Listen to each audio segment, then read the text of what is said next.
அதை ஏன்ப்பா தோன்றீங்க? இன்னைக்கு நம்ம எங்கே இருக்கோன்னு பார்த்தீங்கன்னா, அன்னூர் தோட்டத்தில் தாங்க இருக்கோம். அன்னூர் தோட்டம் வந்ததுமே வந்துட்டு நிறையா வேலை கொடுத்துட்டாங்க. சரி அதெல்லாம் இருக்கட்டும். எதுக்காக அன்னூர் தோட்டம் வந்தேன்னு கேட்குறீங்களா?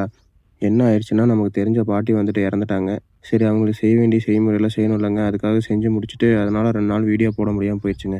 சரின்னு சொல்லிட்டு இங்கே வந்து தென்னம்பிள்ளை வந்துட்டு போட்டு வச்சுருந்தாங்க. அது எல்லாத்தையும் வந்து எடுத்து நெட்டணும்ல.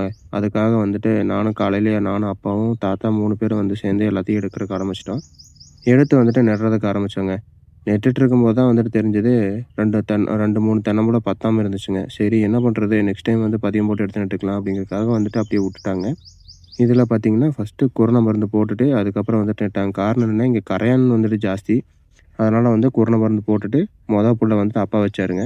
அதே மாரி வந்து 2வது புல்ல நான் தான் வைப்பேன் அப்படின்னு சொல்லிட்டு தாத்தா வந்துட்டு வச்சாருங்க. தாத்தாவ நான் தான் வரும்போது கூட்டிகிட்டு வந்தேங்க. அவர் வந்து அன்னூர் தோட்டம் வந்ததுக்கப்புறம், "நான் இங்கே ஒரு 2, 3 நாள் இருந்துட்டு வரேன். நீ கிளம்புறதுன்னா கிளம்பு" அப்படின்னு சொல்லிட்டாருங்க. சரின்னு சொல்லிட்டு தென்னம்பிள்ளைலாம் நட்டு வச்சுட்டேங்க. நானும் அப்படியே கிளம்பி வந்துட்டேங்க. அப்புறம் அப்பா வந்துட்டு, "மீதி இருக்கிற தென்னம்பிள்ளையெல்லாம் நான் நட்டுக்கிறேன்" அப்படின்னு சொல்லிட்டு, அப்பாவும் "கிளம்பி போ" அப்படின்ட்டாருங்க. ஏன்னா இங்கே வந்து யானை வந்துருச்சுங்க நேத்து நைட். உள்ள வந்ததுக்கப்புறம் பார்த்தேங்க தாளவாடி தோட்டத்தில, யானை வந்துட்டு நம்ம தோட்டத்தில பூந்து பக்கத்து தோட்டத்தில கரும்பு காட்டு மேயறதுக்கு போயிருச்சுங்க. நம்ம காலிஃப்ளவர் தோட்டத்துக்குள்ள பூந்து பக்கத்து தோட்டத்தில கரும்பு காட்டுக்கு மேயறதுக்கு போயிருச்சு. சரி என்ன பண்ணுறது? வேற வழி இல்லைன்னு சொல்லிட்டு கம்பி கிம்பியெல்லாம் வந்து எடுத்து கட்டிட்டு, அத வந்துட்டு அடுத்த விலாக்ல வந்துட்டு போடுறேங்க. சரி நாளைக்கு பார்க்கலாம். டாட்டா.